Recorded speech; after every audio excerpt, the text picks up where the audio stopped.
Ay, magandang gabi mga boss. Medyo maaga tayo ngayon. Ulan ng ulan dito, maghapon. Oh. Ma Off topic na naman tayo mga friend. Dito naman tayo dito sa Gristing Sign na to. Oo. Doon sa mga nakakapanood doon nito ha. Oo. Sa mga taga Itiyagi. Baka ho yan kaibigan ninyo, iparating niyo to. Para baka mahimasmasan yung utak niya. Kawawa naman sa impyerno ka pupulutin. Alam mo no, Gristing Sign. Ha? Ang isang pamilya, magkakapatid ganyan, nagtutulungan yan. Kung sino yung gipit, tutulungan mo. Meron nga dyan, atin mo. Nakakulong yung kapatid, Nakakulong. Oh, taon. Taon na nakakulong.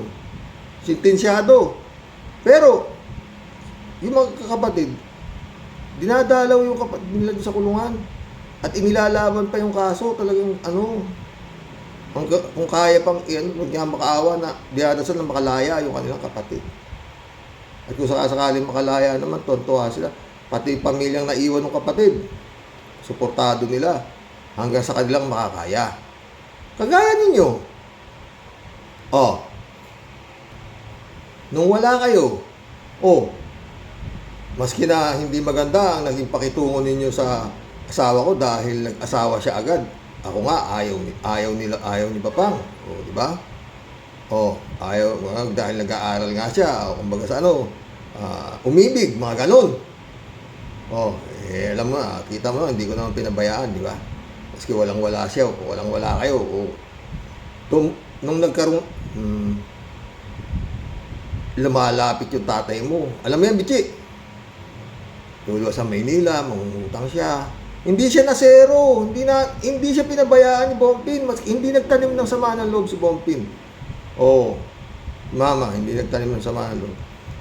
Tumulong siya ng tulong. Hanggang come to the point na binebenta nga yung lupa na tinitirikan ng bulok na bahay nyo. Rush sale.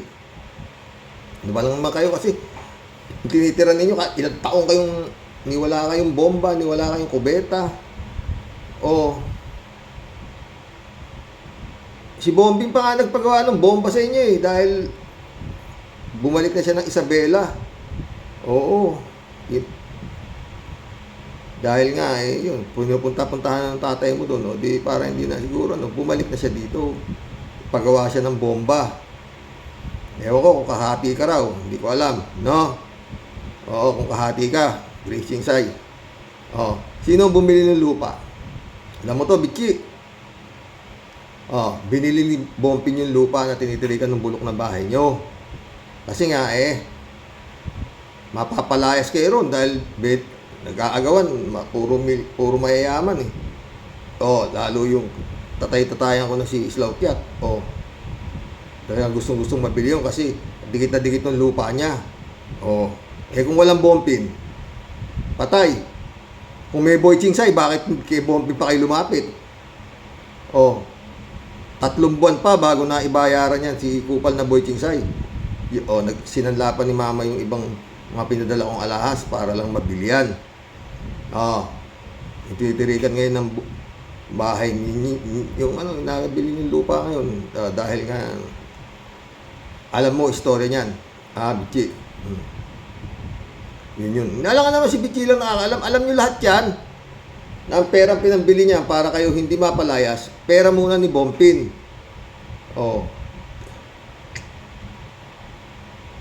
Dumating nga ako walang pera. Kasi nga, nasa inyo lahat yung nautang nyo lahat Ganun yun. Ano ba? Tapos ngayon, winawalang niya mo. Gristing Sign.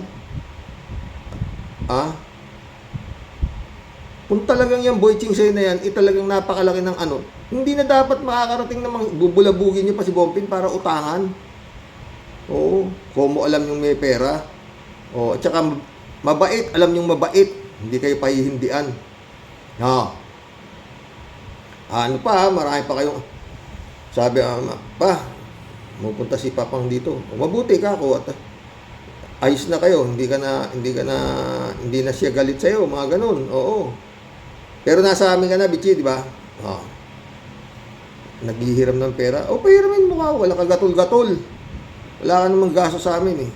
O, pahiramin mo. Maski na hindi maganda ang ano sa akin ha. Kasi nga, buti hindi raw ako nakapagtapos, mga ganun ganito. O, hindi naman kami na merwisyo sa inyo. Kayo nga na merwisyo pa sa amin eh. Kung sana nun, pinagmalasakitan ninyo si Bompin. Oo. Sana daming murang binibenta ang lupa rito. Ang pinabili ninyo sa kanya, yung lupang tinitirikan ng bulok na bahay niyo. Oo. Yun nangyari dun. Oo. Diba? May shit. Ang haba istorya. Pero hindi kayo pinabayaan ni Bompin. Kung sama nandun si Papa ngayon. Alam din yan si Mamang eh. Alam niya rin eh. Oo. Tsaka yun nga, nung nag-uumpisa kayo, di ba, na mimili-mili ng mais, wala pa naman kayo eh. Nihiram niyo yung elf niya. Nangahakot niyo ng mais, darating ako sa gabi. Saan na yung elf? Ako. Hiniram ni Manang Grace. Yung pala, pati pera, panliki daw, mihiram ka pa, hype ka. Tapos ngayon, hindi ka naman nagdodroga, para kang, paano mo naisip yan? Yung kawalang yan na yan. No?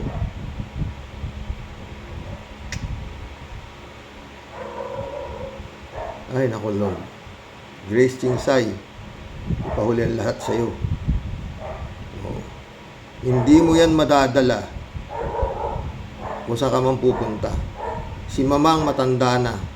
Gusto mo ba pag walang iya ka talaga, putang ina mo ka eh. Hindi mo iniisip eh. Hindi kayo nag-iisip.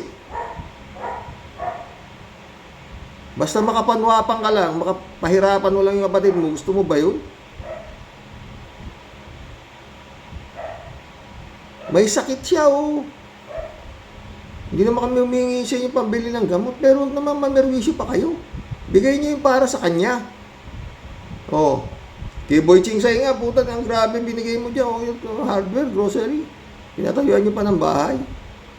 Pinagpala niyo yan. Ewan ko, no. Kung hanggang saan ka, Grace Chingsay. Ay, nako. Ewan ko.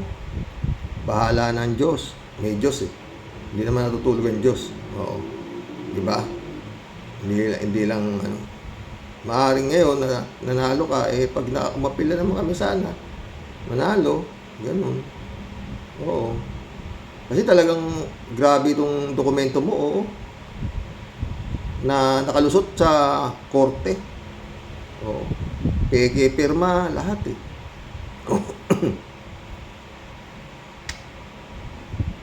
Ewan. Alam mo yan. Alam niyo yan lahat. Magkakapatid na itong dokumento na to, peke. Pinagtulungan niyo siya. Oo, pinagtulungan niyo siya. Walang kasalanan sa inyo, ni katiting. Ha? Isa nga lang hinihingi na nakasalanan niya sa inyong pamilya, wala akong may bigay. Oo. Hindi naman siya nagpabigat sa inyo. Kinasal kami. Hindi nyo alam. Oo. Hindi naman kami, nising ko, hindi ako nang istorbo sa inyo. Kayo nga itong nang istorbo sa amin eh. Oh, buti pa nga, hindi nyo nakinuha to dito sa Maynila eh. Oh. Kaso talagang, nako, ang tagal. Takin mo, nagawa mo yan, Grace Chingsay. Sabihin mo sa korte na ikaw ang bumili lahat, pera mo lahat binili. Putang ina, hindi ka nahihiya, hayop ka. Oo. Paulit-ulit. Ilang kayong pinag-aral ni Papang, tsaka ni Mamang. Wala namang may trabaho sa inyo. Si Boy Chingsay lang. Ano lang naman binibigay ni Boy Chingsay? Wala. Wala kang baon tong asawa ko pumapasok eh. Sa katira nga kayo sa amin. May maayos sa damit, wala. Ginawa mo, Grace Chingsay. Inalila kayo lahat nito eh.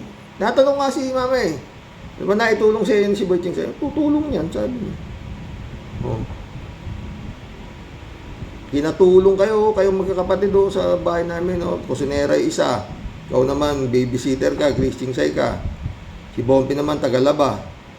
Buhay hari nga yung kupal na yan, eh. O, kapulot siya ng mga katulong na kapatid. Mababait yung kapatid ito. Kaya talagang pinagpala yan, si Boy Tingsay. Oo. Nirespeto niyo ng todo. Maski wala namang nagawa sa buhay niyo. Wala. Kasi nga kung talagang magaling yan, sana hindi na kayo nang gambala sa amin. Hindi na kayo nangutang kay Bompin. Oh. Di ba?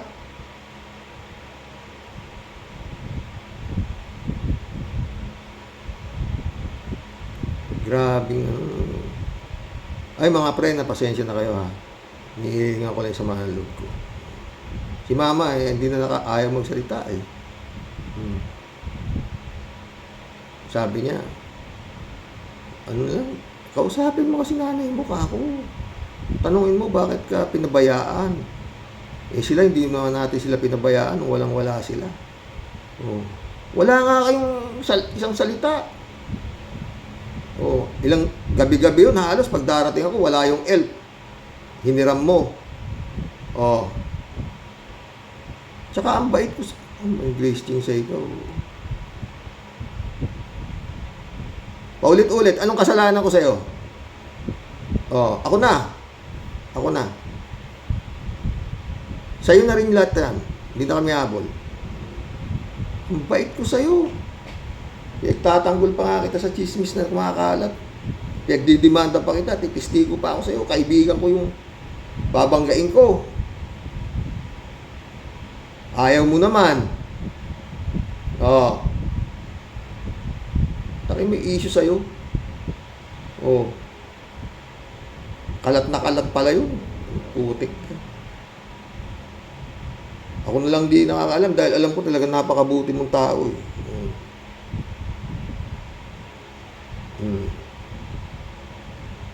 Nagtutulungan ng magkakapatid.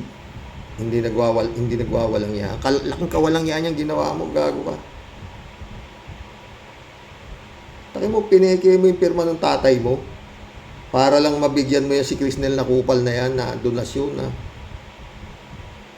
Ginawa mong tanga yung magulang mo. Meron bang magulang na sa nakakapanood nito? Kung merong magulang, kayo mga anak, kayo mga na ang tatay nyo makikiusap na isasama yun siya sa mga nabibili yung ari-arian. Yung tayo may ari-arian, pati sa mga bodega, nakapangalan ownership, dalawa kayo sa mga bodega. Dalawang bodega, tatlo yan eh, tatlong property na sa loob niyang mahigit 7,000 square meter na yan na property niyo yan. Oh. Mantay mo pati sa mga bodega nakasama yung pangalan ng tatay mo. Oh. Ganun ba yun? Tapos yun nga, nung mahina na yung tatay mo, yun na. Hindi mo na siya sinasama sa mga nabibili mong mga ari-arian. Ganun. Yun na istorya mo. Tsaka huwag mo sabihin na ikaw, hindi ka kinikilabutan, no? Kakayupan mo. May Diyos. Grace Tingsay. May Diyos. Matanda na tayo. Ikaw naman wala kang pamilya. Tsaka yung donation na sinasabi, ha? Tignan mo yung kunya ng mga nabagyo. Humuhingi ng donation itong bangko na to para ipapadala doon sa mga nasalanta ng bagyo, nasalanta ng lindol. Donation nga para sa mga mahihirap na walang yun ang ibig sabihin ng donasyon eh. Tapos ay pilalabasin mo sa korte. Dinonate sa lahat yung ari-arian ng magulang mo. Napalabas mo pa na walang iya yung magulang mo, na bobo yung magulang mo, na ikaw ang magaling, ikaw ang bumili lahat ng property.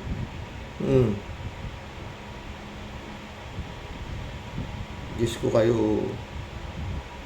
Sige. Hanggang dito lang. Ay, salamat ulo sa mga comments nyo ha. Tungkol dito sa vlog ko na ito kanina, kagabi, oo. Mga ka-warriors, oo. bahala na ho. Dasal, pagdasal nyo kami, nasasakali, na yun nga, ma-reverse yung desisyon ng Court of Appeal. Oo.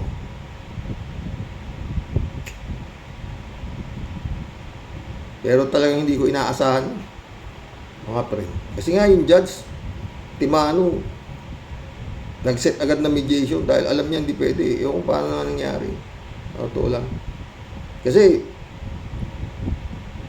magaling yung judge bakit? Ewan ko paano nangyari sa totoo lang. 2 times nag-set ng mediation yung judge para mag-usap-usap sila. Wala eh. Yan nagtuloy yung kaso. Masakit yan, Gracie Sai. Kala mo sa kapatid mo, umiiyak siya sa gabi. Oo, sabi ko puntahan mo na kasi. Alam mo naman na winawalang yaka eh. Pinakita na nga sa'yo. Oo. Na puro kasi nungalingan lahat yung mga ginawa sa korte. Alam mo yan eh. Oh. Payag ka, gano'n na lang, mama ka ako. Di ka naman anak sa labas. Juniora ka pa. Oh. Hindi siya umiimik eh. Hindi siya umiimik. Ewan ko. Hindi ko alam. Sabi ko, basta tayo, antay tayo, ikaw sa halip na hindi na tayo gumagas.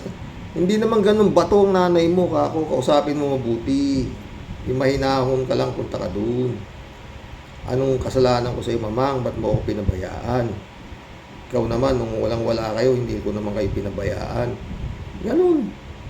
Yung asawa ko, mahal naman kayo ng asawa ko. Pinatayuan pa kayo ng kulungan ng baboy dahil naaawa sa inyo. Bulok na bulok yung kulungan ng baboy nyo, kaya pinabago niya lahat. Oh, hindi kayo siningil, maski piso. Ganun. Sabi ko, sabihin, baka hindi nila alam kasi kung ano na, alam nila, nahihilo na sila sa dami ng pera eh.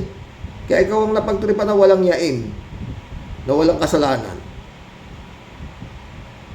Oh. Gracie Sai, maayos ka.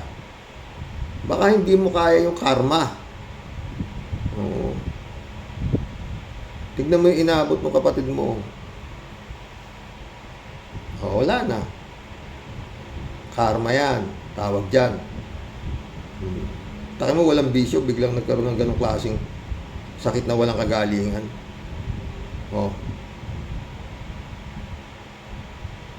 Tsaka yun nga, simba ka ng simba. Paano ka napasok ng demonyo? Alam mo sa sarili mo, Gracie Sai, na itong kahayupan na to, hindi totoo. Alam mo yan. Na winalangya mo yung kapatid mo. Alam mo yan sa sarili mo.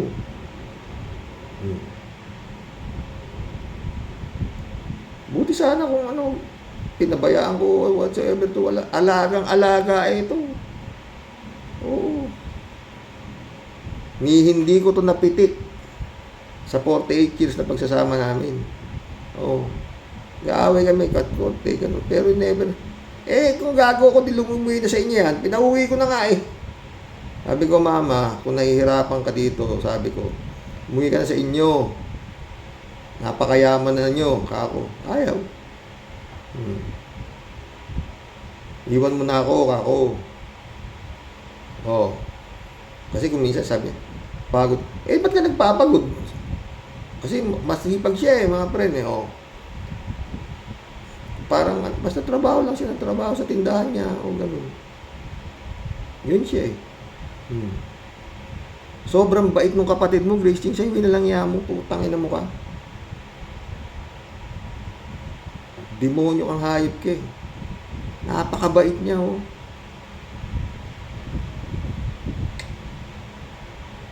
Nung namatay yung tatay mo, yung hagulgul niya, grabe.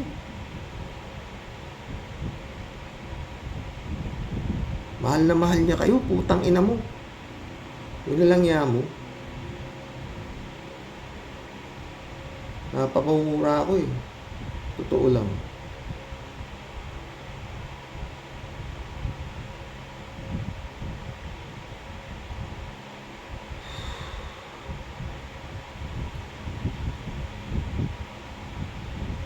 Ay, nako. Sige, mga friend. Gising sa'yo, may panahon ka pa.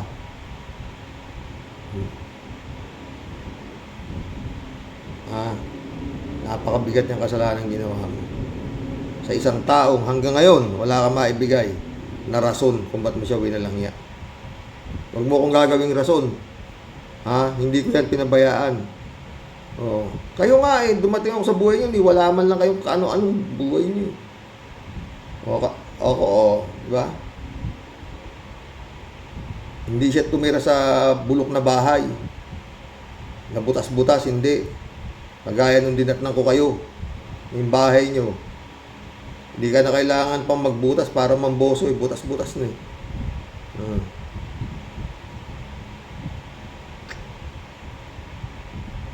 Ay nako. Hindi ka na lang nahiya sa mga taga-Itsyagi, gago ka. Para sabihin mo ikaw ang... Ay nako. God bless, Gracing Sai. Ay, salamat ulit sa mga nag-comment dun sa vlog ko tungkol sa aking hipag, ano. Sige. Mamaya, may vlog ako mamaya, konti lang, ano.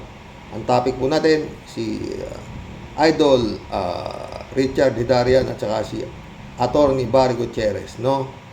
Magandang gabi ho.